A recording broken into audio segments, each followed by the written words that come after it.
ప్రభునామమున చేరువచ్చిన అందరికీ ఇక్కడ నిల్చోవాలంటేనే ముందు చాలా ధైర్యం కావాలి. ధైర్యం ఎందుకు కావాలంటే మనం ముందు దేవుని ఎదుట చాలా పరిశుద్ధంగా జీవించుకున్నప్పుడే ఏదైనా ధైర్యంగా చెప్పగలం. పరిశుద్ధంగా జీవించాలి అంటే ఏంటి అసలు పరిశుద్ధత అంటే?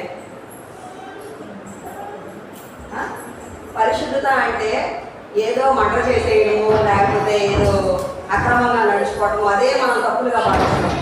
కానీ ఎప్పుడైతే మనము ఒకరిని నిందించడం, అవమానించడము, చిన్న మాటలే గొడవ పడటం, ఇవన్నీ కూడా మనకి మన పాపానికి కారణాలు అనమాట. ఇవన్నీ కూడా పాపం కిందే వస్తాయి. కానీ మనం అవన్నీ కన్సిడర్ చేసుకోం మన జీవితంలో. ఏం చేస్తాము? పరిశుద్ధతగా లేము అంటే, పాపము అంటే కేవలము ఒకరిని చంపామనో, ఒక దొంగతనమనో ఇవే తీసుకుంటాం. కానీ ఎప్పుడైతే మనల్ని పరీక్షించుకుంటామో, అంటే ఏవైతే మనం ఒకరిని నిందించడం కానీ అవమానించడం కానీ చేస్తామో వాటిని కూడా పాపముగా తీసుకొని ఏవైతే మన అడ్డుగా ఉన్నాయో అవన్నిటిని మార్చుకొని దేవుడు, పరిశుద్ధాత్మ దేవుడు ఎప్పుడైతే ఇది నువ్వు చేసేది తప్పు అని ఎప్పుడైతే మనతో మాట్లాడుతుంటే, ప్రస్తుతం మనము పొరపాటు మన మనిషిని తిట్టామనుకోండి, తిట్టినప్పుడు మనకి ఏమనిపించాలి? తర్వాత అయినా ఒక నిమిషం అయిన తర్వాత అయినా అయ్యో నేను తప్పుగా మాట్లాడలేము అనే భావన అనేది మనకు కలగాలి. అది ఎప్పుడు కలుగుతుంది? ఎప్పుడైతే పరిశుద్ధాత్మ దేవుడు మనలో ఉంటాడో అప్పుడే మనం చేసిన తప్పుగా అనిపిస్తుంది మనకి. ఎప్పుడైనా అనిపించిందా మీకు? అలాగా ఎవరికైనా గొడవ పడినా కానీ, లేకపోతే ఎవరైనా అవమానించినా, నిందించడం కానీ జరిగినప్పుడు నేను అవసరంగా అన్నానే అని అనిపించిందా? నాకైతే చాలా సార్లు అనిపించింది. అంటే ఎప్పుడు అనిపిస్తుంది కదా, ఎప్పుడైతే దేవుడు మనలో ఉంటాడో ఆటోమేటిక్గా మనకి అలాంటి భావన అనేది కలుగుతుంది. సో ఇప్పుడు ఇంత ధైర్యంగా లేవు, ఇక్కడ నుంచొని నేను మాట్లాడలేకపోతున్నాం అంటే మనం ఎక్కడో దేవుని ఎదుట అక్రమంగా నడుచుకుంటున్నాం అంటే ఇదే ఇప్పుడు చెప్పింది. అంటే పెద్ద పెద్ద పాపాలు చేయనక్కడం లేదు, దేవునికి సంతృప్తికరమైన జీవితాన్ని మనము జీవించట్లేదు అని అర్థం అనమాట. సో దేవుడు నాకు మంచి అవకాశాన్ని శ్యామల ద్వారా నాకు కల్పించాడు. నేను ఒక సాక్ష్యాలు అయితే నేను చెప్పాలని ఎప్పటి నుంచో అనుకుంటున్నాను. నా జీవితంలో ఈ సంవత్సరంలో జరిగిన కార్యాల గురించి నేను చెప్పాలని చాలాసార్లు అనుకున్నాను, కానీ నాకు అంత ధైర్యం సరిపోవట్లేదు. నేను చెప్పలేకపోయాను. మనం మా ఇంట్లో పెళ్లి జరిగినప్పుడు కూడా ఆ ఇంట్లో మనం షేర్ చేసుకున్నాడు, కానీ నేనైతే చెప్పలేకపోయాను. కానీ ఎందుకు శ్యామల ద్వారా నా పేరు పలికించాడో నాకు తెలియదు. నాకు ఇది గొప్ప అవకాశంగా నేను భావిస్తున్నాను. అయితే దేవుడు నాకు చేసిన ప్రతి ఒక్క మేలు బట్టి నేను చాలా కృతజ్ఞతరాలై ఉన్నాను. చిన్నప్పటి నుంచి కూడా నా జీవితంలో ఎన్నో ఒడిదుడుకులు వచ్చాయి. మెయిన్గా అసలు చిన్నప్పుడే నేను నా తల్లిని కోల్పోయిన విషయం మీకు అందరికీ తెలిసిందే. అప్పటి నుంచే దేవుడు నా జీవితంలో ఒక గొప్ప కార్యాలు చేయడం అనేది మొదలుపెట్టాడు. నిజంగా తల్లిదండ్రులు చిన్నప్పుడే చనిపోయిన బిడ్డలు ఎంతోమంది అనాథగా ఉండి రోడ్లు పడి ఎలా ఉంటారో మనం ఎదిగిన వాళ్ళు, ఒక తల్లి ఆదరణ లేక. కానీ దేవుడు నాకు చిన్నప్పుడే అలాంటి ఆదరణ కలిగేలా ఒక మంచిగా చూసుకునే తల్లిని తండ్రి నాకు అనుగ్రహించాడు. అది బట్టి దేవుడు నేను చాలా కృతజ్ఞతలు కలిగి జీవిస్తున్నాను ఆయనకి. అలాగే నా విషయాల్లో, నా చదువు విషయంలో కానీ అన్ని విషయాల్లో కూడా దేవుడు నాకు ఎంతో కృప చూపించాడు. కానీ నేను అలవాటుగా ప్రార్థనకు వస్తున్నాను తప్ప, అంటే దేవుడు అంటే మన చర్చిలో చాలా మంది పేరెంట్స్ ప్రేయర్కి వస్తూ ఉంటారు. అలవాటుగా మనం కూడా మన తల్లిదండ్రులంట వెళ్తూ ఉంటాం, అలాగే వస్తూ ఉన్నాం. కానీ దేవుడు నిజ దేవుడిని అనేది మనము గ్రహించలేము చిన్నతనంలో ఉన్నప్పుడు.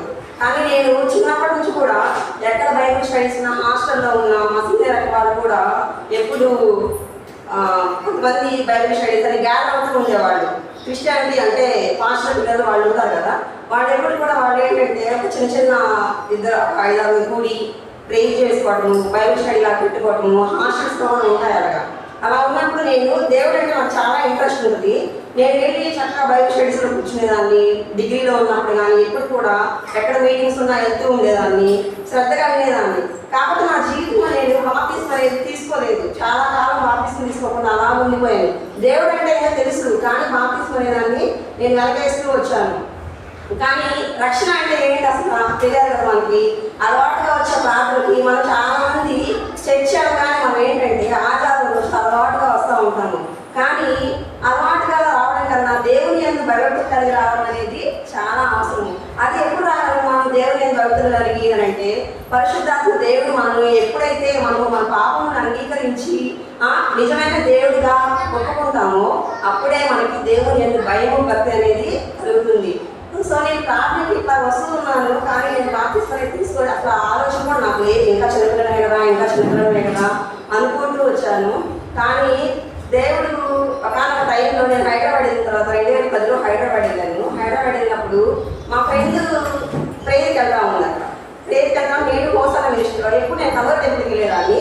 కానీ ఒకసారి చేసి ఇక్కడ హోసాల మినిస్ట్రీస్లో మెసేజ్ బాగుంటుంది ఇలా రా ఒకసారి అని చెప్పేసరికి వెళ్ళాను. నేను వెళ్తే అక్కడ తను చాలా హిందువులు అనమాట. మేమందరం కలిసి చదువుకునేటప్పుడు ఎప్పుడు తన విగ్రహారాధనలో ఉండేవాడు. పేరెంట్స్ కానీ అమ్మాయి కానీ ఎప్పుడు విగ్రహారాధన ఫుల్గా. కానీ తను ఎంత మారింది అని అంటే నేను చిన్నప్పటి నుంచి దేవుని ఎరిగినప్పుడు కూడా తను మాత్రం నాకు చాలా ఎక్కువగా స్పీచ్ ఇస్తుంది దేవుని గురించి. ఇలా ఉండాలి, మనం అలా ఉండాలి, ఇలా పే చేయాలి, దేవుడు చాలా గొప్పవాడతాడు, ఇలా మన జీవితంలో చాలా కార్యాలు చేస్తాడు అని చెప్పి నాకన్నా చాలా ఎక్కువ ప్రేరికగా ఉంది. నాకైతే నిజంగా షేర్ అనిపించింది. నేను చిన్నప్పటి నుంచి ప్రేయర్కి వెళ్తున్నాను, తను రీసెంట్గా ప్రేయర్కి వచ్చింది, ఏం తప్ప మన పరిస్థితి అని చెప్పి చాలా ఆలోచించుకున్నాను. నేను సడన్గా అప్పుడు ఫోన్ చేసి ఇలా మా దగ్గర హోసన మినిస్ట్రీస్లో అంటే 31 డిసెంబర్ 31 నైట్ అనమాట హోసన మినిస్ట్రీస్లో బాప్టిజం ఇస్తారు, నువ్వు కూడా మీటింగ్ రా అని చెప్పింది అనమాట. చెప్పేసరికి ఇంకా నేనేమి ఆలోచించకుండా తనే అంత విశ్వాసంగా ఉన్నప్పుడు నేనెందుకు ఇంత లేట్ చేయాలి బాప్టిజం తీసుకోవడానికి అని చెప్పి ఇంకా నేను వెంటనే డెసిషన్ తీసేసుకున్నాను. ఇంట్లో కూడా చెప్పలేదు. నేను ఇక తీసేసుకొని వెళ్ళి ప్రేయర్ చేయించుకొని అంతా మీటింగ్లో కూర్చున్నాను. నైట్ జరిగిన మీటింగ్లో కూర్చొని తెల్లవారుజామున మాకు బాప్తిస్మం అనేది జరిగింది. అంటే ఇక్కడ మనము డైలీగా వచ్చేవాళ్ళం ఏంటంటే దేవుడు మనకి మన జీవితాన్ని ఎన్నో కార్యాలు చేసినా కూడా దేవుడిని వెనకేస్తాం. చాలా మంది మన చేతిలో బాప్తిస్మం తీసుకునే వాళ్ళు ఉన్నారు. అంటే రెగ్యులర్గా వస్తారు కానీ బాప్తిస్మం తీసుకోవడానికి వెనక చేస్తారు. ఎందుకంటే మనకు ప్రార్థన అనేది ఒక అలవాటుగా మారిపోయింది. అంటే ఆదివారం రావడం, ఆదివారం చర్చికి వస్తున్నాము, మనము దేవుని స్థితించుకుంటున్నాము, ఎంతకన్నా మనకి ఏం కావాలి అనే ఆలోచనలో ఉంటాము. కానీ ఎప్పుడైతే మనము మన దేవుని ఎదుట మన పాపాలను ఒప్పుకొని హృదయపూర్వకంగా పశ్చాత్తాపడి ఆయన సన్నిధిలో మోసం ప్రార్థిస్తామో ఆ క్షణమే మన పాపాలని క్షమించగల దేవుడు మన దేవుడు. కాబట్టి బాప్తిసం తీసుకోవడానికి ఎవరు వెనకంజ వేయద్దు. మనం ఎప్పుడైతే ప్రార్థన అంటే దేవునికి రెగ్యులర్గా ప్రార్థన వస్తున్నాం కదా అనుకోకుండా తప్పకుండా వెంటనే బాప్తిసం అనేదాన్ని తీసుకోండి. అంటే నా జీవితంలో మాత్రం నేను పెద్దగా అంటే ప్రతి ఒక్కరి జీవితంలో బాప్తిసం తీసుకోవడానికి ఏదో ఒక కారణం అయితే ఉంటుంది. అంటే దేవుడిని ఏదో ఒక సందర్భంలో ప్రత్యేకంగా ఏదో కష్టం వచ్చినప్పుడు అంటే నిజ దేవుడిని అందరూ గుర్తించలేరు. కానీ మనం ఏంటంటే రెగ్యులర్గా వస్తాం కాబట్టి మనకు ఒక అలవాటుగా మారిపోయింది. భక్తితో అనేది చాలా తక్కువగా జీవిస్తాము. కానీ మనము ఎప్పుడైతే దేవుడిని గ్రహిస్తామో అప్పుడు కంపల్సరీగా బాప్తిసం అనేది తీసుకోవాలన్నమాట. అలాగే దేవుడు నా జీవితం ఇంకా చేసిన మేలు ఏంటంటే ఈ విధంగా నేను బాప్తిసం తీసుకోవడం జరిగింది. కేవలం నా ఫ్రెండ్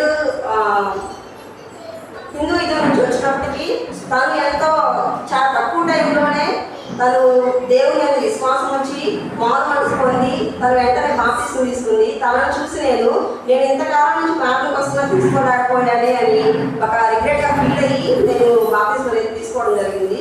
అలాగే దేవుని ప్రతి ఒక్క చిన్న విషయం నేను నా జీవితం ప్రతి చిన్న విషయం కూడా నేను దేవుని మీద ఆధారపడే జీవిస్తానండి.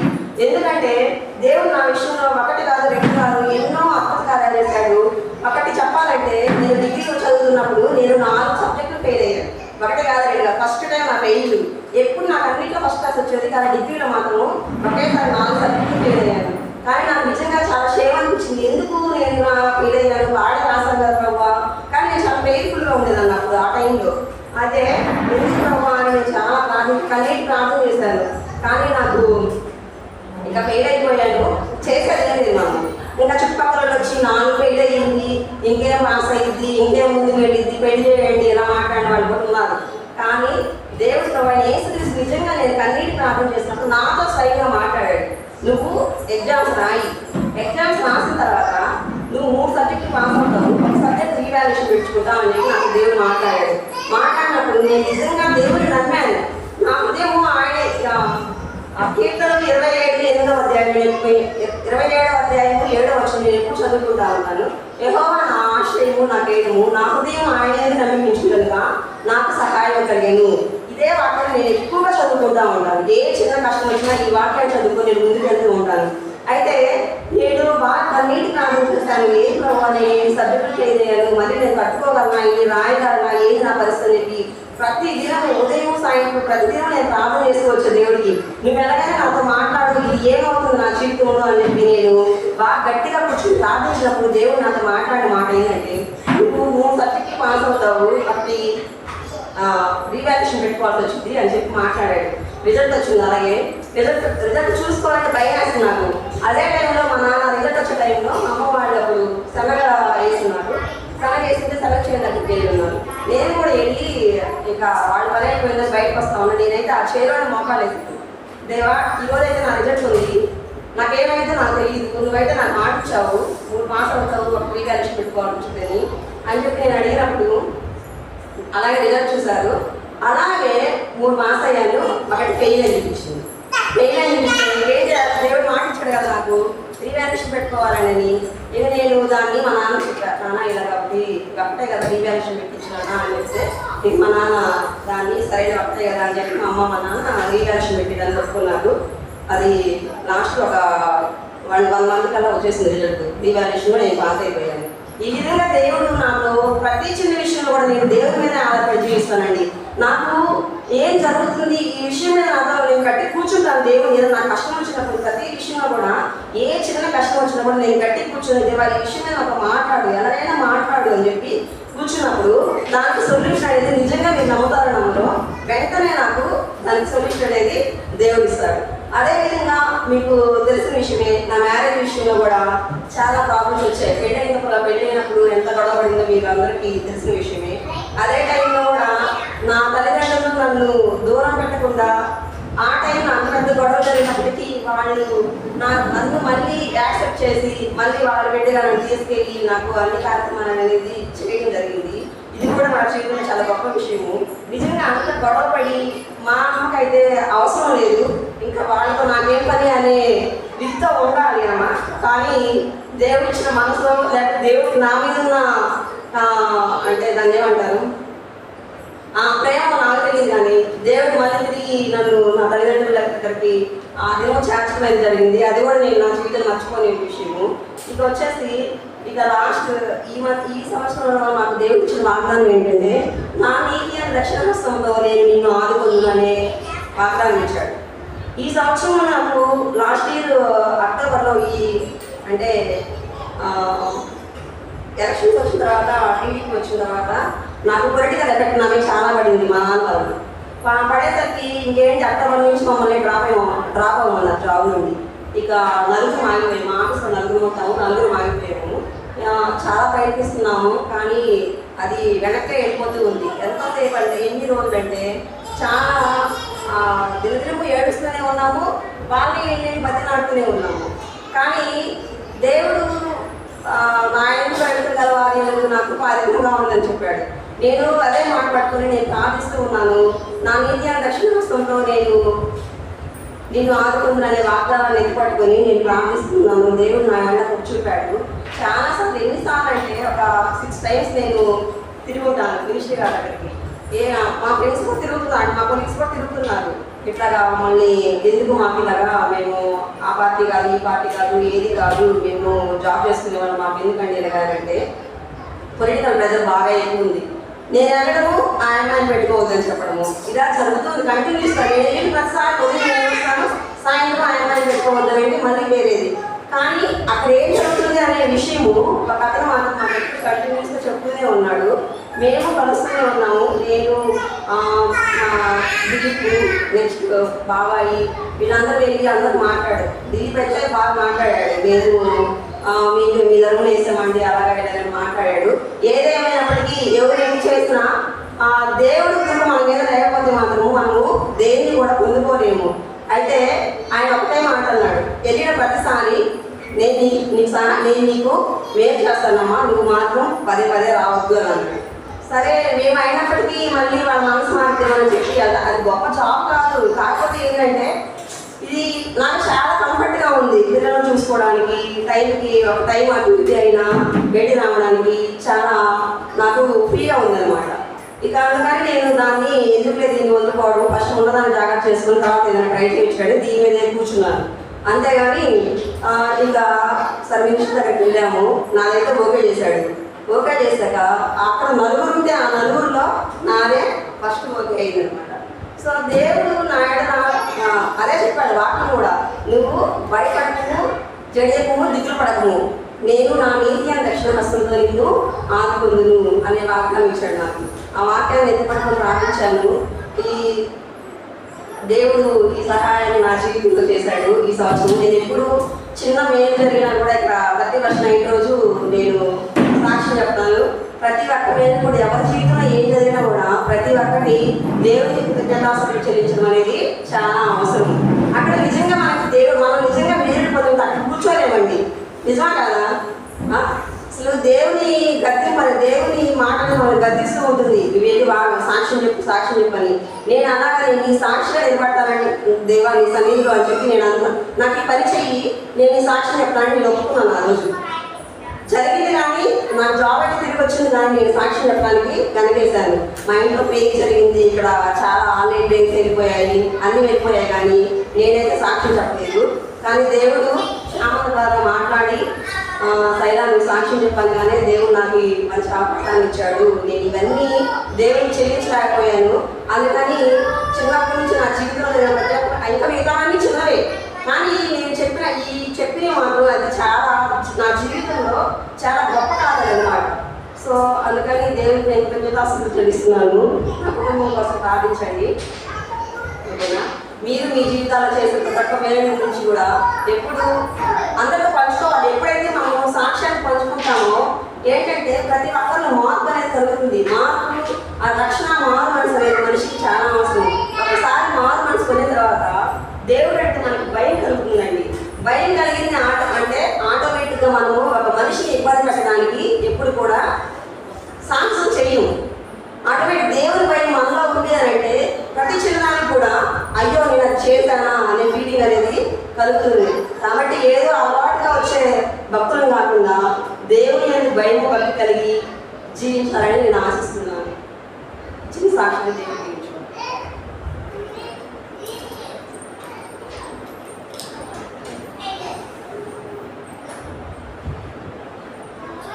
చాలా మంచిది.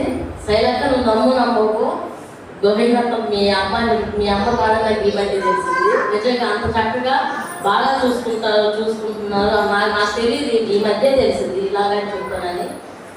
సాక్షి కొరకు ప్రార్థన చేసుకున్నాము. వెంకటరావు నాటి సాక్షి కొరకు ప్రార్థన చేస్తారు.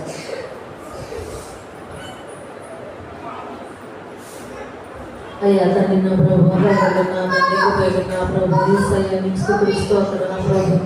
అయ్యా నా తండ్రి తండ్రి ఎంత గొప్ప తండ్రి అయ్యా అయ్యా మాట్లాడే తండ్రి మా ఆలకించే గొప్ప దేవుడు నా ప్రభు నా తండ్రి అయ్యా నువ్వు తప్ప మాకెవరు నా స్వామి అయ్యా శైల ఎంతో సాక్ష్యం చెప్పింది నా ప్రభు. ఆవిడ సాక్ష్యాన్ని జీవించి ఆశ్రయించు నా ప్రభు. చిన్నప్పుడు తల్లి కోల్పోయినప్పుడు నా ప్రభు తల్లి అయ్యా నీ ఆ బిడ్డ ఆ మంచి మనసునిచ్చి ఆ బిడ్డ ప్రేమగా చూసి కృపనిచ్చిన గొప్ప దేవుడు నా ప్రభా. అయ్యా కుటుంబాన్ని బిడ్డ దీవించి ఆస్వాదించి నీ జ్ఞాపకం చేసుకో తండ్రి.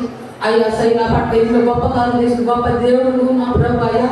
అయ్యా మా చేసిన మేలుని నేను పూడ్చిపెట్టకుండా నా ప్రభు నీకు సన్నిధిలో సాక్ష్యం చెప్పడానికి ఇస్తాను. ఆయన మాకు దయచేస్తానని ఆ బిడ్డ కుటుంబాన్ని సైలా ఏమంటారు బిడ్డల కుటుంబాన్ని బిడ్డ దీవించి ఆస్వాదించి నా ప్రభా. ఆ బిడ్డ సాక్ష్యాన్ని దీవించి ఆస్వాదిస్తామని మాతో ఉంటామని అయ్యా గంట ప్రభా నీకు ఆరోగ్యం ఎంత గొప్ప దేవుడు నువ్వు నా ప్రభా. నీకు వందనాలు. నీ వాపిడు మా కోసం ఇచ్చే గొప్ప తండ్రి నీకు తన మాసతలు చెల్లించుకుంటున్నావు. అయ్యా బిడ్డ పట్ల ఎన్నో గొప్ప కార్యాలు చేసిన గొప్ప తండ్రి నువ్వు నా ప్రభా. అయ్యా బిడ్డ ఉద్యోగాన్ని ఇచ్చావు, చక్కని బిడ్డలు ఇచ్చావు స్వామి వందనాలు. అయ్యా చక్కని భర్తనిచ్చిన దేవానికి స్తోత్రం వందనాలు. అయ్యా దయగలిగిన నా తండ్రి కృప నా ప్రభు సాక్షాన్ని ఆస్వాదించు నీ కృప జ్ఞాపకం చేసుకుంటామని మా పట్ల అయ్యా నీ కార్యాలు ఎంతో అద్భుతమైన కార్యాలు స్వామి. దాంట్లో ప్రభావాన్ని ఆరోపిస్తూ అయ్యా మా ప్రభుని మా రక్షకుడిని విడిచి అయ్యా ప్రభు వాక్యాన్ని కూడా దీనికి ఆస్వాదించి నీ గడపలు చేసుకోవాలి. అయ్యా విడిచి నీ వాక్యం కూడా నా ప్రభు మా హృదయాలు భద్రపరచుకుని మన జీవితాలు మాకు దయచేస్తామని అయ్యా మాతో ఉంటామని ఇదంతా ప్రభావాన్ని ఆరోపిస్తూ మా ప్రభుని మా రక్షకుడిని అయ్యా పుని నా ప్రార్థన స్తుతించాడు వేడుకున్నాం తండ్రి. ఆమె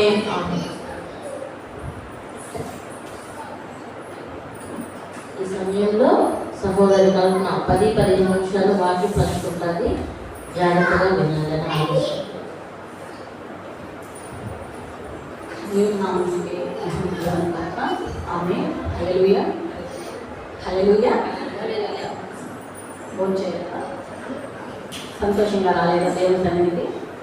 కష్టంగా వచ్చారా? అవునా? హల్లెలూయా.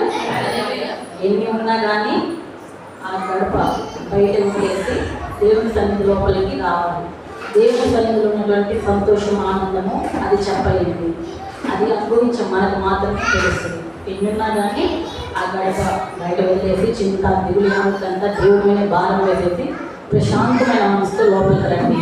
తండ్రి, నాతో మాట్లాడు. పరిశుద్ధాత్ముడా, నీ మాటలు నాకు సహాయం చేయి. నాతో ఏం మాట్లాడాలనుకుంటున్నావు? నీ మెల్లైన స్వరం నాకు వినిపించు తండ్రి అని దేవుని ప్రేరేపణ ద్వారా ప్రార్థించుకొని రావాలి. అప్పుడు ఒక్క మాట ద్వారా దేవుని దర్శిస్తాడు. నువ్వు పట్టబడతావు. నీ హృదయం తేలిగ్గా ఉంటుంది. అప్పుడు నీ సంతోషానికి కారణం కూడా వెతుక్కోగలేదు. అది నీకు అర్థమైపోతుంది. మనసు తేలికగా ఉంటుంది అనమాట. సరే, ఏదేమైనా కానీ చాలా చక్కటి సాక్ష్యం కదా. నిజంగానే పైకి ఆడతా పాడతా చిన్నపిల్లలు అనుకుంటుంటారు కాబట్టి తిరుగుతూ ఉన్నా కానీ లోపల హృదయంలో చెప్పాను కదా, దేవుడు హృదయంగా లేదిన గొప్ప దేవుడు. పైకి మనుషులను పై రూపాన్ని చూస్తాము, వాళ్ళ వస్త్రధారాన్ని చూస్తాము, కానీ దేవుడు మాత్రం హృదయం చూస్తున్నాడు అనమాట. చూసారా ఎంత ఆధ్యాత్మికంగా దేవుడు, ఎంత బలంగా లోతైన మాటలు, ఎంత సాక్ష్యం పంచుకుంది శైలక్క. అవునా కదా? తల్లి మరిచిన తండ్రి విరిచిన నేను నిన్ను విడువను ఎడబాయను అంటున్నాడు. చూడుము, నా అరచేతులలో నేను నిన్ను చెప్పుకొని ఉన్నాను. అంత ప్రత్యేకమైన శ్రద్ధతో ఇష్టంగా నిన్ను నన్ను నిర్మించుకున్నాడు. సర్వ సృష్టినే సమస్తమును మాట ద్వారా నువ్వు కలుగు అంటే కలిగించాడు, కానీ ఒక్క నిన్ను నన్ను మాత్రమే తన స్వహస్తాలతో ఎంతో ఇష్టంగా, ఎంతో ప్రేమతో చక్కగా కళ్ళు, ముక్కును ఎంతో ఇష్టంగా అవయవాలు అన్నీ తయారు చేసి ఎంత శ్రద్ధగా నిన్ను నన్ను సృష్టించాడు దేవుడు. అంత ప్రత్యేకత ఉంది దేవునికి మన పట్ల, అంత ఇష్టము. నీకున్నటువంటి కంట్లో ఉన్నటువంటి ఐరస్ వేరొకరికి ఉండదు. నీకున్నటువంటి వేలు ముద్రలు వేరొకరికి ఉండదు. నీకున్నటువంటి అగ్ని అనేది, అరూపం అనేది వేరొకరికి ఉండదు. అంత ప్రత్యేకమైన శ్రద్ధతో నిన్ను నన్ను దేవుడు సృజించాడు. ఎక్కడన్నా చూసింది కోట్ల మంది జనం ఉన్నారు, ఎవరికి మ్యాచ్ అవ్వవు. ఈ ఫింగర్ ప్రింట్స్ అనేది, ఆ కంట్లో ఐరస్ అనేది ఎవరికి మ్యాచ్ అవ్వవు. అంత ప్రత్యేకమైన నిన్ను నన్ను యేసుప్రభు వారు తండ్రి మళ్ళీ నిర్మించాడు, సృష్టికర్త అయిన దేవుడు. నిజమే కదా, తల్లిదండ్రులు లేని బిడ్డలకు కష్టమే కదా, భారంగా ఉంటుంది కదా. చిన్న చిన్న ఆనందాలు అన్నీ కోల్పోతుంటారు, ఎవరికి చెప్పుకోవాలని తెలియదు, భారంగా ఉంటుంది. అవును కదా, కొన్ని ఇష్టాలు అయితే దూరం అయిపోతుంటారు. ఎవరికి చెప్పుకోవాలి? ఆ బాధ్యతలు వాళ్ళకి తెలియదే కాకుండా వారికి ఉన్నటువంటి బాధ్యతలన్నీ మనమే వేసిపోతుంటారు. అవును కదా? ఈ లోకంలో, ఇటువంటి లోకంలో, ఇప్పుడున్న లోకంలో తల్లిదండ్రులు బిడ్డలుగా జీవించడం అంటే అది చాలా ప్రయాస, చాలా కష్టము. కొంతమంది బాధపడుతుంటారు. నేనేమంటానంటే, నా విషయంలో అయితే నేను ఆ మాటకి పూర్తిగా నేను వ్యతిరేకిస్తాను. ఎందుకంటే తల్లి మనిషిన తండ్రి మనిషిన నేను నిన్ను మరువను, నిన్ను కాపాడేవాడు కుళ్ళు నిద్రపోడు. నీ తల్లైన ఒక క్షణాన, నీ తల్లైన ఒక క్షణాన మర్చిపోతాడేమో నీ గురించి. నాన్న నాకు అది కావాలి, ఇది కావాలంటే ఇప్పుడు కాదులేమా, డబ్బులు లేవులేమా, ఇప్పుడు కాదులేమో, తర్వాత లేమా, చూద్దామా అని అంటాడేమో. కానీ మన పరమ తండ్రి, మన గొప్ప దేవుడు, మన అవసరాలు వెంటబడి గొప్ప దేవుడు మన అవసరాలన్నీ తీరుస్తూ ఉంటాడనమాట. గొప్ప పరమ తండ్రి. నన్ను మీరు మొదటి దేవుని ప్రేమించుకోవడం అంటాడు. మొదటి ప్రేమ దేవునికి మాత్రమే. అంతే ఇష్టంగా మనలో కూడా దేవుడు ప్రేమిస్తూ ఉంటాడు అనమాట. అదే ప్రేమ మన నుంచి కూడా కోరుకుంటాడు తండ్రి. అట్లాగే నేనేమంటుంటానంటే, మనకి తల్లిదండ్రులు లేరు కదని చెప్పండి. నేనేమనుకుంటానంటే, నేను బాప్తిజం తీసుకున్నప్పుడు నేను అనుకున్నా, మామూలుగా అయితే వస్తున్నాను, పాటలు పాడుతున్నాను, అన్నిటిలో పరిచయం చేస్తున్నాను, కానీ నాకు ఏదో ఒకటి కొరతగా ఉంది. తండ్రి లేదు. లోకం చూస్తే పరిస్థితులు చాలా ఇదిగా ఉన్నాయి. త్రోవ తప్పే పరిస్థితులు చాలా కనిపిస్తున్నాయి. తప్పిపోయే పరిస్థితులు చాలా కనిపిస్తున్నాయి. మంచి చెప్పి కూర్చోబెట్టి మాట్లాడేవాళ్ళు లేరు. ధైర్యం చెప్పి అది తప్పే, ఇది గొప్ప అని చెప్పేవాళ్ళు లేరు. క్రమపరిచే వాళ్ళు లేరు. నా ఇష్టం సార్, నన్ను చూసేదెవరు, నన్ను అడిగేదెవరు, అంత ఇదిగా ఉంది. కానీ ఆ మార్గం నేను ఎంచుకోలేదు. తండ్రి లేదు నాకు, ఇప్పుడు నా ఆత్మీయ తండ్రి నీవే. ఇప్పటి వరకు మందిరానికి వస్తున్నాను, నీవు నా పక్కన ఉన్నావు. కానీ నేను గ్రహించింది ఏంటంటే, మారుమనసు తీసుకొని బాప్తిజం పొందిందే నా తండ్రి నాలో ఉంటాడు, పరిశుద్ధాత్మ ద్వారా నాతో మాట్లాడతాడు, నాతో జీవిస్తాడు, నాతో సహవాసం చేస్తాడు, నాతో ముచ్చటిస్తాడు అని నాకు పరిశుద్ధాత్మ స్వరం నాకు వాక్యాల్లో నాకు వినిపించిన స్వరము. సో ఇది కరెక్టైన మార్గం కాదు, నేను రక్షణ పొందాలి, మారుమనసు తీసుకోవాలి. ఓకే, చాలా దారి తప్పిపోయే పరిస్థితులు చాలా కనిపిస్తున్నాయని చెప్పి ఇంటర్ అయిపోవడం యవ్వన ప్రాయంలో బీటెక్ స్టార్ట్ అయ్యి కాలేజీకి వెళ్ళే టైంలో నేను బాప్తిజం తీసుకొని ఇంకా కాలేజీకి వెళ్ళడం జరిగిందనమాట. ఇంకా కాలేజీ బీటెక్ లేకుండా మనం చెప్పవలేదు. ఆ సరదాలు, విలాసాలు, ఆ పనులన్నీ చాలా ఇదిగా ఉంటుంటాయి అన్నమాట. తల్లిదండ్రులు ఎవరు చూడరు, అడిగేవాళ్ళు లేదు, చెప్పేవాళ్ళు లేదు, మనం ఏం చేస్తున్నామో ఏం తెలియదు. మనం చెప్పినా కూడా ఎవరికి అర్థం కాదు కూడా అనమాట. ఆ నిజం కాదు, ఎవరైనా అనుకునే గ్రామ స్థితిలో ఉంటుంటారు. అయినా కానీ నేను ఎంచుకున్న మాకు ఏంటంటే తండ్రి లేదు. అందరూ అంటుంటారు కదా, ప్రతి ఒక్కరికి ఏదైనా కానీ అనుభవిస్తే కానీ తెలియదు అని అంటుంటారు. అది తప్పైన, ఏదైనా కానీ అనుభవిస్తే కానీ తెలియదురా అని అంటుంటారు. కానీ తండ్రి నాకు అటువంటి అనుభవాలు వద్దు నాన్న, నేను అసలు పాపంలో ప్రవేశించకుండానే నాకు ఒక చక్కని జ్ఞానం తెలిసి, అది తప్ప మార్గానికి వెళ్ళొద్దు, ఈ పని నువ్వు చేయొద్దు, అక్కడ కూర్చోవద్దు, అట్లా మాట్లాడద్దు, నీ వస్త్రధారణ ఇట్లా ఉంది సరి చేసుకో, నీ చూపు ఇట్లా ఉంది, తలంపులు ఇట్లా ఉన్నాయి, పరిశుద్ధాత్మ దేవుని సరి చేసుకోవడం అనమాట. అంటే ఒక తండ్రి లేని బాధ్యత, అంటే పిల్లలకి చెప్పే బాధ్యత లేదనమాట, ఇంట్లో ఎవరు లేదనమాట. అప్పుడు నా తండ్రి, పరమ తండ్రి బాధ్యత తీసుకొని నాకు ఎన్ని పరిశుద్ధాత్మతో మాట్లాడిస్తున్నాడు, సరి చేసుకోమంటున్నాడు. ఈజీగా నేను చెప్తున్నాను, తల్లిదండ్రులు లేని బిడ్డల పట్ల దేవుడు జోక్యం చేసుకుంటాడనమాట. నువ్వు అడగబడి లేదు, తండ్రి ఆయనే జోక్యం చేసుకొని నీ పట్ల కార్యాలు చేస్తాడనమాట. పిలువబడిన వారు అనేక మంది, కానీ ఏర్పరచబడిన వారు కొందరే. నువ్వు కనుక దేవుని ప్రణాళికలో ఉంటే నీ పట్ల ఆయన కార్యం ఖచ్చితంగా నెరవేరుస్తున్నారు. నువ్వేం చేయాలనుకున్నా, నువ్వు వెళ్ళి తప్పుడు మార్గాలు వెళ్ళాలనుకున్నా కానీ, అది ఎటువంటి పరిస్థితి అయినా కానీ నేను తీసుకొచ్చి ఇక్కడ కూర్చోబెడతాడనమాట. ఎందుకంటే అదే నీకు మంచిది. దేవుడికి తెలుసు నీకు ఏది మంచిదో, నీకు ఏది అవసరమైందో అని చెప్పి ఆయన చిత్తాన్ని మనం తలవంచాలంటే. కష్టంగా అనిపించుండొచ్చు, భారంగా అనిపించుండొచ్చు, నాకు నచ్చట్లేదు, అసలు కట్టకపోతే ఏముంటుంది అనేది మనకి భారంగా అనిపించుండొచ్చు. కానీ మనం కాని మార్గాన్ని ఆ వైపు మనకి ఇష్టం వచ్చినట్లు ఆ మార్గాన్ని పోతే అది మనకు ప్రమాదం, అది చివరికి మనకు మరణానికి దారి తీస్తుందేమో, అది మంచిది కాదేమో. అది నా జీవితంలో నేను ఎన్నో నేను చూసిండాను కూడా. అంటే ప్రభు చూపిస్తే నేను మారు సాక్షి రూపంలో నేను చెప్పుకున్నానని నేను ఇష్టం కలిగి ఉన్నాను. సో ఇట్లా వాక్యంలో అంటే శైలక చెప్పారు కదా సాక్ష్యము, అందుకు నేను చెప్తున్నాను అనమాట. ఈ రీతిగా తండ్రి లేని బిడ్డల పట్ల తండ్రి పరమ తండ్రి జోక్యం చేసుకొని వారిని క్రమపరుస్తారు, సరి చేస్తారు. అందుకు సాక్ష్యం నేనే. నాకు ఒక భయం కూడా ఉంది, తండ్రి ఈ రీతిగా ఉన్నాను నేను, ఈ రీతిగా నువ్వు నన్ను హెచ్చిస్తున్నావు, నన్ను బలపరుస్తున్నావు, నేనైతే యోగ్యురాను కాదు. కానీ ప్రభువా ఇప్పుడు నిలువబడిన నేను, అయ్యా ఇంతవరకు బాగా ఉంది, ఇంకా భవిష్యత్తులో నిలువబడి నేను, చెప్పబడి నేను, మాట్లాడబడి నేను భ్రష్టురాలను కాకుండా, నీ దీవెనలు, నీ ఆశీర్వాదాలు కోల్పోకుండా ఇంకా బలపడి సహాయం చేసింది. నేను చింతిస్తుంటాను, బాధపడుతూ ఉంటాను. యవ్వన ప్రాయంలో ఉన్నాను, ఎంతో ఇంకా చాలా జీవితం ఉంది, ఇంకా ఎన్నో ఉన్నాయన్నమాట. కానీ ఏ విషయంలో నేను తొలగిపోకుండా, ఏ విధమైనటువంటి ఆకర్షణకు లోనవ్వకుండా, ప్రభువా నా మనసు నేను ఆధీనంలో ఉంచుకుంటూ సహాయం చేయించిందని, ఎటువంటి చెడు తలంపులు రాకుండా. ఎందుకంటే నీ నామానికి నేను అవమానం తేకూడదు, నీ బిడ్డగా నీకు ఇష్టమైన బిడ్డగా నేను ఉండాలనుకుంటున్నాను తండ్రి అని చెప్పి నేను ప్రార్థిస్తుంటాను అనమాట. నిలువబడి నేను చివరికి భ్రష్టుగా కాకుండా. సంసోను గారు తెలుసు కదండి, గొప్ప బలం ఇచ్చి జుట్టులో బలాన్ని పెట్టాడు కదా సంసోను గారు, బలాహీనుడు. అటువంటి సంసోను ఒక స్త్రీ మోహంలో పడిపోయి ఆయన ఏం చేస్తున్నారో తెలియదు, ఆయనకు ఉన్నటువంటి రహస్యాన్ని చెప్పేశాడు. అందుకుగా ఏమైంది, గొప్ప బలవంతుడు, ఎంతమంది నేను ఒంటి చేతితో హతం చేయగల గొప్ప బలం దేవుడి కృప ఆయనకు అనుగ్రహిస్తే సంసోనుకి.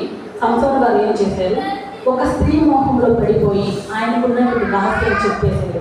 ఆ జుట్టు క్షవని కత్తిరించేశారంట, అతను ఆశీర్వాదం పోగొట్టుకున్నాడు.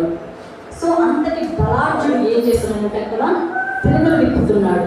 వాళ్ళ అధికారుల మధ్య కింద కూర్చుని ఎంత దీనస్థితి చూడండి.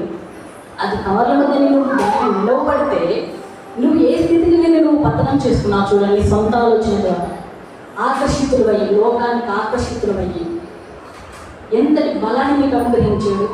కొన్ని కన్నుగుండు కూడా పిలికేపించబడ్డాడనమాట.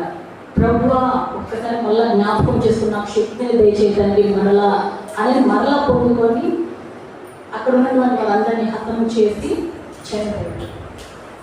అటువంటి దుస్థితి నాకు వద్దు నాయన. అయ్యా పరిశుద్ధుల నీ రాకడ వరకు నన్ను పరిశుద్ధపరచు. పరిస్థితులు చాలా అంటే చాలా ఇదిగా ఉన్నాయి, నాకు అర్థమవుతుంది. నీ రాకడ సమీపంగా ఉందని. యుద్ధాల మీద యుద్ధాలు, పరిస్థితులు బాగాలేవని, కొత్త రోగాలు వస్తున్నాయి, వైరస్లు, ఎక్కడికి ఏ ప్రయాణం చేస్తున్నా ఎక్కడెక్కడ చచ్చిపోతున్నా అర్థం కావట్లేదు. పరిస్థితులు ఇవన్నీ ఈ టెక్నాలజీ ఇదంతా చూస్తుంటే అసలుకి అయ్యా నువ్వు ద్వారం వద్దనే ఉన్నావు. నీ రాకడ మా పోకడ ఎప్పుడనేది తెలియదు తండ్రి. నన్ను నేను పవిత్రపరచుకు సహాయం దయచేయి. మొదటి వారు కడపటి వారు అవుతారు, కడపటి వారు మొదటి వారు అవుతారు. ఆ స్థితిలో అయ్యా తండ్రి బుద్ధి లేని కన్నికలలో నేను ఉండకుండా నన్ను నేను పవిత్రపరచుకోవాలి. అసలు ముందు నేను ఉన్నానా లేదు ఆ స్థితి అంటే ఇప్పుడు అపోస్తలుడైన పౌలు గారు అంటారు, నన్ను మాదిరిగా చూసుకొని మీరు జీవించండి అంటారు. అంత ధైర్యం వరకు నేను చెప్పగలమా అంటే అపోస్తలు గారు అంత ఖచ్చితంగా అంత నిష్ఠగా జీవించాడు అనమాట. యేసు ప్రభు వారు మాదిరిగా పెట్టుకొని. ఇప్పుడు నేను చెప్పాలనుకున్న అంశం కూడా అదే. యేసుక్రీస్తు ప్రభు వారు ఈ లోకానికి వచ్చి పుట్టి 33 సంవత్సరాలు ఒక మనుషుడు ఒక నరుడు ఏ రీతిగా జీవించాలో ఆ రీతిగా బతికి చూపించి మాదిరి ఉంచిపోయాడనమాట. శోధన వస్తే ఇట్లా చేయించండి, తండ్రితో ప్రార్థించండి, తండ్రితో మీరు ఏకాంత ప్రార్థన చేయండి అని ఎప్పుడు మనం చూసినా కానీ మనం యేసుక్రీస్తు ప్రభువు ప్రార్థనలోనే ఉంటాం. గెత్సేమనే తోటలోనూ చెమట రక్తముగా మారునంతలా ప్రార్థించాడు అనమాట. అంత భారం ఉంది అనమాట ప్రార్థనలో. అట్లా మాదిరిగా ఉంచుకోడు. అదే మాట ఇక్కడ అపోస్తలుడైన పౌలు గారు కూడా అంటున్నాడు, రూఢిగా అంటున్నాడు. నన్ను మాదిరిగా ఉంచుకొని మీరు నాలాగా జీవించండి అంటున్నారు. నువ్వు నేను చెప్పగలమా? అది మనకే డౌట్ రావచ్చు. అపోస్తలుడైన పౌలు గారు అంత యథార్థంగా ఉన్నాడా? హృదయంలో కూడా మనసులో కూడా తలపులో కూడా ఏ పాపం చేయలేదా? అంత ఖచ్చితంగా ఉన్నాడా అని అంటే అంత రూఢిగా చెప్తున్నాడు అనమాట. అని మనం అనుకోవచ్చు, మనం ఎందుకు మనం చెప్పలేము, ఎందుకంటే ఎప్పుడేదో చేస్తుంటాం అవిధేయంగా, మనం అంత పర్ఫెక్ట్ కాదులే, సందేహం అనమాట. ఒక్క మాట నేను ముగిస్తాను, సమయం అయిపోయింది. మొదటి తిమోతి పత్రిక 4వ అధ్యాయం 11వ వచనం చూద్దాము. మొదటి తిమోతి పత్రిక 4వ అధ్యాయం 11వ వచనం.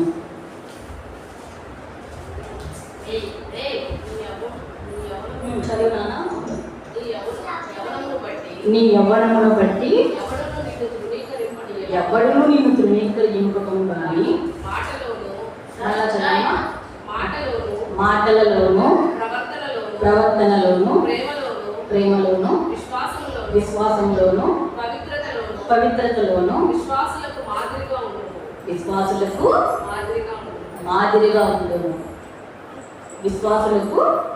మాదిరిగా ఉండును. మనం ఎప్పటి నుంచి వస్తున్నాము మందిరానికి? ఎన్ని సంవత్సరాలు అవుతుంది మనం మార్మల్స్ పొంది? మనం ఏమైనా ఇతరులకు మాదిరిగా ఉంటున్నామా? ఇప్పటి రోజుల్లో సువార్త అనేది ఆ ఇంటికి వెళ్ళి ఈ రోడ్లో సువార్త చెప్పడము, ఆ అమ్మ దగ్గరికి వెళ్ళి సువార్త చెప్పడం, యేసుప్రభు నమ్ముకోమ్మా ప్రార్థన రామని చెప్పడం, అది కాదు ఇప్పటి రోజుల సువార్త. ఇప్పుడు సువార్త ఏంటంటే నీ నా ప్రవర్తనే సువార్త అన్నమాట. నీ నా మాట తీరు, నీ నా వేషధారణ ఇతర లోకానికి సువార్తగా ప్రకటించబడుతుంది అనమాట.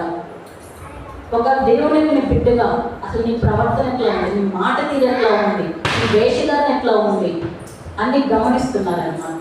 సమాజం చూస్తుంది నీ వేషధారణ, సంఘం గమనిస్తుంది నీ వేషధారణ, కుటుంబీకులు పరిశీలిస్తున్నారు నీ ప్రవర్తన, నీ మాట తీరు, కుటుంబంలో భర్త నేను పరిశీలిస్తున్నాడు, కుటుంబంలో పిల్లలు నిన్ను గమనిస్తున్నారు. నీ మాట ఎట్లా ఉంది, నీ ప్రవర్తన ఎట్లా ఉంది, గృహంలో ఒకలాగా ఉన్నావో బయట ఒకలాగా ఉన్నావో సమస్తము సంఘం అంతా గమనిస్తున్నారనమాట. ఇప్పుడు సువార్త అదేనమాట. నీ మాట తీరు, నీ ప్రవర్తన, నీ వేషధారని సువార్త చేస్తుంది బయట ఒక దేవుని వెళ్ళిన బిడ్డగా. నీ నా మాట ఎట్లా ఉంది? ఆ మాటే కదా ఏముంది అని అనుకుంటున్నావా? చిన్న మాటే కదా ఏముంది అనుకుంటున్నావా? మనకు తెలుసు కదా, మోషే గారు తెలుసు కదా, పాత నిబంధన గ్రంథంలో ప్రజలని ఒక్క మాట కాని మాట అన్నాడు, కోప్పడ్డాడు. ఒక్క మాట అనేది మళ్ళీ అనేక మాటలు కాదు, చూపించడానికి సమయం లేదు, అందుకే నేను త్వరగా షార్ట్గా ముగిస్తున్నాను. ఒక్క మాట అనేది కాని మాట. కానీ కానాను దేశంలో ప్రవేశించే యోగ్యత కోల్పోయాడు. కానీ నువ్వు నేను ఎన్ని మాట్లాడుతున్నావు పరిశీలించుకున్నావు ఎప్పుడన్నా? మాటల్లో ఏమన్నా అనుకుంటున్నావా? మన మాటలు ఉప్పు వేసినట్లుగా రుచికరంగా ఉండాలి. ఉదాహరణకి మీకు సరదాగా ఒక ఉదాహరణ చెప్తున్నాను.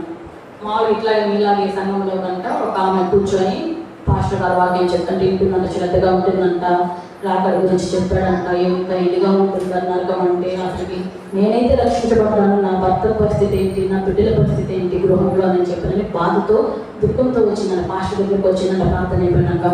పాస్టర్ గారు అయ్యా నా భర్త స్కూల్లో ఉన్నాడయ్యా, నేనైతే మారు మనసుకొని చేయను, నేనైతే నిద్రాజానికి వెళ్తాను, నా భర్త పరిస్థితి ఏంటయ్యా అని చెప్పని అడుగుతుందంట. మీరు వచ్చి మాట్లాడండి, నా భర్తతో గృహంకి వచ్చాను. సరేనమ్మా వచ్చి మాట్లాడతాను లేమ్మా అని చెప్పి అన్నాడంట. ఆయన ఒకరోజు సమయం చూసుకొని గృహానికి వచ్చి ఆమె ఇంటర్గా ఏదో పని చేసుకుంటుందంట. ఇప్పుడు లోపల కూర్చొని ఉన్నాడు. వచ్చి ఆయనతో మాట్లాడుతుందంట. పాస్టర్ గారు మాట్లాడుతున్నారు, ఏమయ్యా మనిషి ప్రార్థనకు రావచ్చు కదా, మందిరానికి రావచ్చు కదా, బాగుంటుంది కదా, మంచిగా దేవుడు అంటే రావాలని నాకు ఉందయ్యా అని అన్నాడు అన్నమాట. మరి ఇంకేమయ్యా ఎవరన్నా ఇంట్రెస్ట్ ఉంటే మనకి ఇంకా దేవుడు సువార్త చెప్తాం కదా, ఇంకేమి బాధపడయ్యా దేవుడు ఇట్లా ఉంటుంది మంచిగా అద్భుత కార్యాలు చేసుకో మంచిగా ఉంటుంది నాన్నయ్యా అని చెప్పి అంటుంటే తాడానికి ఏమయ్యానంటే రాకపోవడానికి నా భార్య కారణమయ్యా అన్నాడంట. రాకపోవడానికి నా భార్య కారణమయ్యా అన్నాడంట. ఇంకా ఆయన ఆ మాటతో ఇంకా ఆయన ఏం చెప్తాడు, వెళ్ళిపోయాడనమాట. ఇప్పుడు ఈమె వస్తుందన్నమాట. పాస్టర్ గారు చివరు వందనాలు చెప్పలేదు, ఏం చెప్పలేదు, ఏం మాట్లాడాడు, ఈయనేమన్నాడు, ఆయన ఏం చెప్పాడు అసలుకి. అప్పటి నుంచి హృదయంలో ఒక చింత అనమాట. ఆదివారం ఎప్పుడు వస్తుందా, మళ్ళీ వెళ్ళి పాస్టర్ గారిని ఎప్పుడు అడగాలని చెప్పనని ఆమె ఇదిగా ఆలోచిస్తూనే ఉందన్నమాట. ఆదివారం నానే వచ్చింది, వెళ్తే పాస్టర్ గారితో మాట్లాడుతుంది. పాస్టర్ గారు నా భర్తతో మాట్లాడాను కదా, ఏంటయ్యా అంటే అమ్మ నీ భర్త ప్రార్థన రాకపోవడానికి కారణం నీవు, నీ నోరేనా అమ్మ అని చెప్పన్నాడు. అంటే అప్పుడు నాకు అర్థమైంది అనమాట. సంఘానికి వస్తున్నావు, క్రమంగా కూర్చుంటున్నావు, బాగానే పాటలు పాడతావు, మంచిగానే ఉంది. కానీ గృహానికి వెళ్ళేసరికి ఆశలో వేషధారణ అనేది తెలుస్తుంది అనమాట. నీ నోరు నీ భర్తని అమ్మ మందిరాన్ని రాకపోవడానికి నీ నోరే కారణం అని చెప్పాడు అమ్మా అని అనంట. ఆమెతో ఎంత బాధపడి ఏడుస్తూ అసలుకి దుఃఖపడుతూ ఇంటికి వెళ్ళి ఇంకా సరేలేనని చెప్పని మారు మనసు పొందిందనమాట. అందుకు నేనే నా భర్త రాకపోవడం నేనే కారణం అని చెప్పని చింతపడుతూ ఆదివారం కదా పనులు చేసుకొని ముగించుకొని అన్నం తిని బయట తీసుకొని వెళ్దాంలే అని చెప్పని వెళ్తాను అనమాట. ఈ భర్త గారు ఎక్కడ బయట చేపలు పట్టుకుంటూ ఉన్నాడనమాట. సమయం అయింది, నేను ప్రార్థనకి వెళ్ళిపోతుంది, ఇంటికి వెళ్ళచ్చు ప్రశాంతంగా ఉండొచ్చానని చెప్పాను. ఇంకా చేపల గాలం అన్నీ తీసుకొని వస్తూ ఇంటికి వచ్చాడనమాట. ఆ చేపల గాలం తిప్పుకుంటూ వస్తున్నాడు అనమాట. ఇంట్లోకి రాగానే ఆ గ్యాలం అనేది పైన లేటికి బ్రేక్కి పగిలిపోయింది అనమాట. పగిలిపోగానే ఆ భార్య లోపలికి వచ్చింది గబగబా. ఏంటంటే ఏమైందని ఆయనకి ఇంకా భయం వేసినమాట. ఇంక ఈరోజు నా జీవితం అయిపోయింది, ఇంకేముంది, ఇంకేంటని ఇంకా తిరుగుతుందిలే అని చెప్పానని ఏమైందంటే ఎట్టేడు చూపిస్తున్నాడంట. మాటలు లేవు, ఎట్టేడు లైట్ పగిలిపోయిందని ఎట్టేడు చూపిస్తున్నాడంట. ఏంటి భయపడ్డాడు అనమాట. తిరుగుతుందేమో, ఏమన్నా అరుస్తుందేమో అని చెప్పానని. కానీ ఆమె ఏంటంటే ఏం కాదులే టీవీలోకి వెళ్ళాలా, ఏం కాదని కొనుక్కోవచ్చు అని చెప్పానండి. నేను ప్రార్థనకి వెళ్ళి వస్తాను అయ్యా అని చెప్పాను. ఇంకా ఆయన ఎంత మార్పు అయిందని చెప్పని వెళ్ళదుండు అని అన్నాడంట. ఇదేంటి ప్రభువా, అప్పుడేమో అట్లా ఉన్నప్పుడేమో మంచిగా బాగుండించాడు మందిరానికి, ఇప్పుడు మంచిగా మారు మనసు అంటే మనసు మార్చుకోవాలి, మంచిగా ప్రవర్తిస్తాను, మందిరానికి వెళ్ళొద్దా అంటున్నాడు. ఏంటంటే నేను చెప్పానని ఆమె బాధపడిందంట. ఈలోపు తన భర్త ఏంటంటే చక్కగా స్నానం చేసి బోన్ చేసి మంచి షర్ట్ వేసుకొని బయట తీసుకొని నేను మీతో వస్తాను పద మందిరానికి అని అన్నాడంట. మాటలో తీరు మార్పు అనమాట. మాట ఎట్లా ఉంది? నువ్వు రక్షణ పొందు సరిపోతుందా? నీ కుటుంబంలో నీ బిడ్డల పరిస్థితి ఏంటి, నీ భర్త పరిస్థితి ఏంటి, దేవుడు నీకు ఎందుకు రక్షణ ఇచ్చాడు? నువ్వు వాళ్ళని ప్రభావితం చేయాలి కదా. నీ మాటలు, నీ ప్రార్థన జీవితం, నీ భక్తి, నీ బిడ్డల మీద నీ భర్త మీద ప్రభావితం చూపించాలి కదా. ఎట్లా ఉంటుంది నీ ప్రవర్తన, నీ మాట తీరు? చిన్న మాటే కదా అని అనుకుంటున్నామేమో. ప్రతి చిన్న మాట దేవునికి కూడా లెక్కే అనుకుంటాను. సో నేను చిన్న స్టార్టింగ్ చేస్తే ఒక మాటల్లో అనే ఒక అంశం గురించి చెప్పాను, మనకు సమయం లేదు. సో ఒక్కసారి మనం పరిశీలించుకుందాము ఎట్లా ఉంది. చిన్నదే కదా అని తీసివేయద్దు. మన మాటల్లోనూ, మన ప్రవర్తనలోనూ, మన విశ్వాసంలోనూ దేవుడితో సంబంధం కలిగి ఉండాలి. తండ్రి నీకు ఇష్టమైన బిడ్డగా ఉన్నానా లేదా నేను అసలుకి మనుషులకైతే మెరుపుగా కనిపిస్తున్నాను బాగానే, అది కాదు కదా నాకు నిత్యరాజ్యం ఇచ్చేది, పరలోకంలో ప్రవేశించేది అది కాదు కదా. నీకు నేను ఇష్టమైన బిడ్డగా ఉండాలి, నాలో ఇంకేం అవిధేతలు ఉన్నాయి కానీ బయటికి కనిపించడానికి ఉంటాయి, లోపల మనం అంధకార సంబంధమైన చీకటి శక్తులతో పోరాడుతున్నాము. అవే మన శత్రువులు. అత్త కోడళ్ళు అయ్యేయో కాదు, పక్కింటోళ్ళు వాళ్ళగా మన శత్రువులు. అంధకార సంబంధమైన చీకటి శక్తులు మనం ప్రభావితం చేస్తున్నాయి. వీళ్ళు వాళ్ళతో గొడవపడు పోనీ అంత మాట్లాడతారు, వీళ్ళు వాళ్ళకి ఎట్లా పోయి ప్రేరేపిస్తుంటాయి అన్నమాట. దేవుళ్ళలో మనం పోరాడాలి, ప్రార్థనలో ఉంటే ఆ దర్శనాలు కూడా మనకు కనిపిస్తుంటాయి. అందుకే దేవుడు ఊరుగా చెప్పింది, శోధనలో ప్రవేశించుకున్నట్లు మెలకువ కలిగి ప్రార్థన చేయండి. ప్రార్థన వల్ల ఏదైనా సాధ్యం. ఈ ఒక్క మాట మనం సరి చేసుకున్నాము. నేను కూడా ప్రయత్నిస్తున్నాను. పిల్లలు ఏదో దోషం దొరుకుతూనే ఉంటుంది, పడుతూ ఉంటాము, లెగుస్తూ ఉంటాము, పాడైపోయిన మళ్ళీ దేవుళ్ళు కట్టుకుంటూ ఉండాలి, నూతనంగా బలపరుచుకుంటూ ఉండాలి, ఒకరినొకరు పురుగొల్పుకుంటూ ఉండాలి. ఈ రీతిగా మనల్ని దేవుడు సరి చేసుకున్నాము. దేవుడు ముందుకు వెళ్ళాలన్నమాట. దేవుడు ఈ మాటలు దీవించుగాక. ఆమె కళ్ళు కూర్చున్నట్లయితే అక్కడికి చిన్న మాటలు ప్రార్థన చేసుకున్నాం. పరిశుద్ధుడ తండ్రి, జీవమైనా అయ్యా ఇంతవరకు నీ కృప చూపించారు నాన్న తండ్రి. అద్భుతమైన సాక్ష్యం నాన్న తండ్రి. అయా తండ్రి, మా జీవితంలో నువ్వు చేసిన కార్యాలు ఎన్నో ఉంటాయి నాన్న తండ్రి. నీ ఎదుటి చెప్పుకోగా నాన్న తండ్రి, దోషులని మేము తిరుగుతూనే ఉన్నాను తండ్రి. నేను మేలు నాన్న తండ్రి, మేము అనుభవిస్తూ కూడా నాన్న తండ్రి, సంఘం మీద సాక్ష్యం చెప్పుకోలేదు తిరుగుతున్నాం. క్షమించింది నాన్న తండ్రి. అయ్యా మమ్మల్ని బలపరుచున్నానయ్యా, నీ సంఘంలో సాక్షులుగా నిలువబట్టుకున్నాను, ఇంకా లేవనెత్తమని ప్రార్థిస్తున్నాము నాన్న తండ్రి. అయ్యా అదిగంటే క్రియలు లేని విశ్వాసం మృతులతో సమానం అన్నావు తండ్రి. నాన్నయ్యా మా జీవితంలో అనేకమైన క్రియలు చేసే ఉన్నాను, మేము మిమ్మల్ని కలిగి ఉన్నాం నాన్న. మా జీవితంలో మమ్మల్ని బలపరిచినాను. అయ్యా మీరు మాకు మాట్లాడేది అయ్యా, మా మాటలు మా తీరు అన్నయ్యా, మా మార్గం అన్నయ్యా. అయ్యా లోకాన్ని ఎంతో ప్రభావితం చేసే విధంగా ఉండాలి అన్నయ్య, మీ బిడ్డలుగా అన్నయ్యా. అయ్యా ఆ రీతికి మమ్మల్ని మలచేయండి అన్నయ్య, మమ్మల్ని సరిచేయండి, మమ్మల్ని క్రమపరచండి అన్నయ్య. పరిశుద్ధుల నీకు అయోగ్యమైన వాళ్ళు ఏమి ఉంటే అన్నట్టు సరి చేసుకునే మనసు మాకు దయచేయండి. అయ్యా మాలో ఇంకా అయోగ్యమైన ఏమన్నా కడుపు మొక్కలు వల్ల ముడుచుంటే అన్నయ్యా. అయ్యా నీ పరిశుద్ధాత్మ సహాయంతో వాటిని తీసివేసుకుని కృపను గురించి మేము ప్రార్థిస్తున్నాం అన్నయ్య. ఒకరినొకరు ప్రేమించుకున్నాను తండ్రి, ఒకరినొకరు విశ్వాసంతో పురుగొల్పుకున్న భాగ్యం గురించి ప్రార్థిస్తున్నాం అన్నయ్య. ఈ కడుగులు తినాలి తండ్రి, విశ్వాసంలో నాకు భ్రష్టులు కాకుండా తండ్రి. అయ్యా నీరు కాలుకోకుండా తండ్రి, మమ్మల్ని బలపరచమని ప్రార్థిస్తున్నాం అయ్యా. అందుకని తండ్రి నీ కృప మాకు కావాలని తండ్రి, సహాయం ఎంతైనా మాకు అవసరమైంది కదా తండ్రి.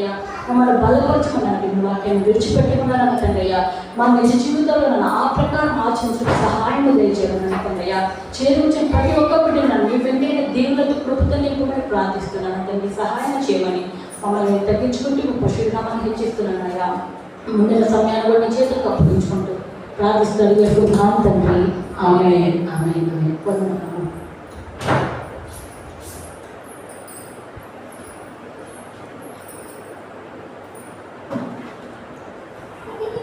చాలా మంచిది.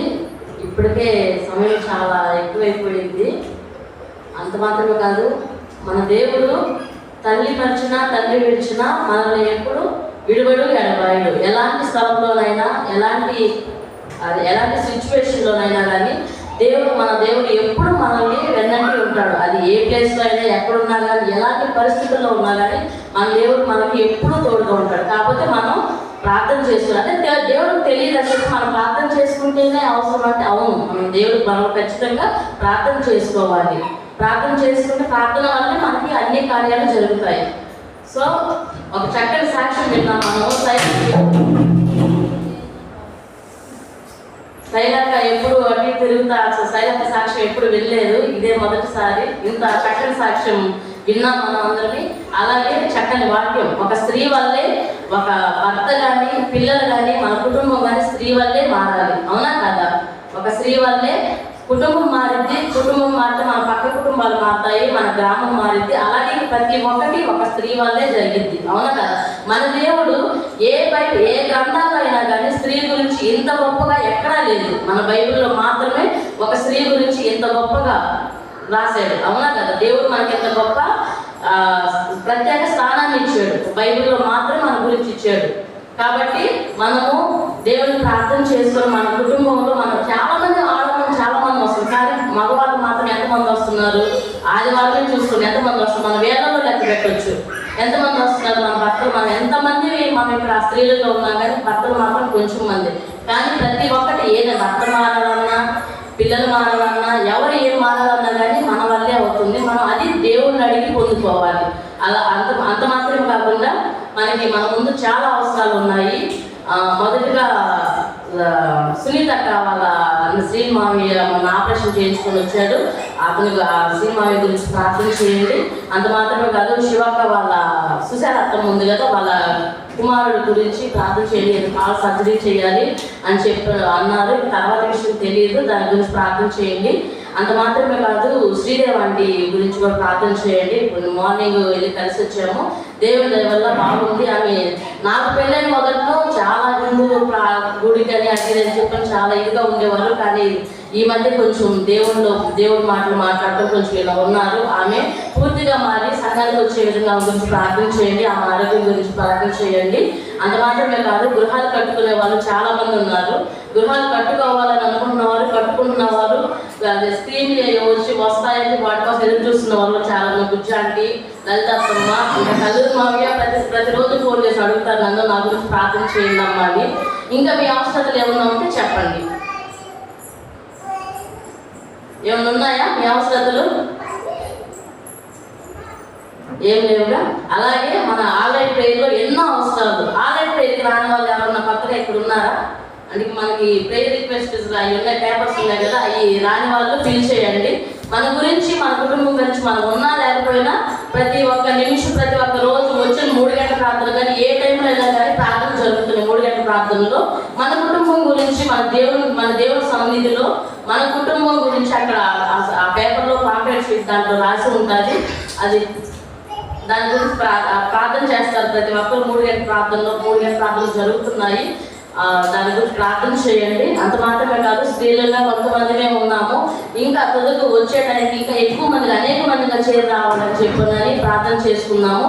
ఈ విషయాలన్నిటి గురించి సహోదరి శైలక్క ప్రార్థన చేస్తాం. ఒక చిన్న మాట, మా చిన్నాన్న గురించి మీకు తెలిసిన విషయం, మా చిన్నాన్న గురించి ప్రార్థన చేయండి. వీటన్నిటి గురించి సహోదరి శైలక్క ప్రార్థన చేస్తారు. ఆ తర్వాత నేను ప్రార్థన చేస్తాను.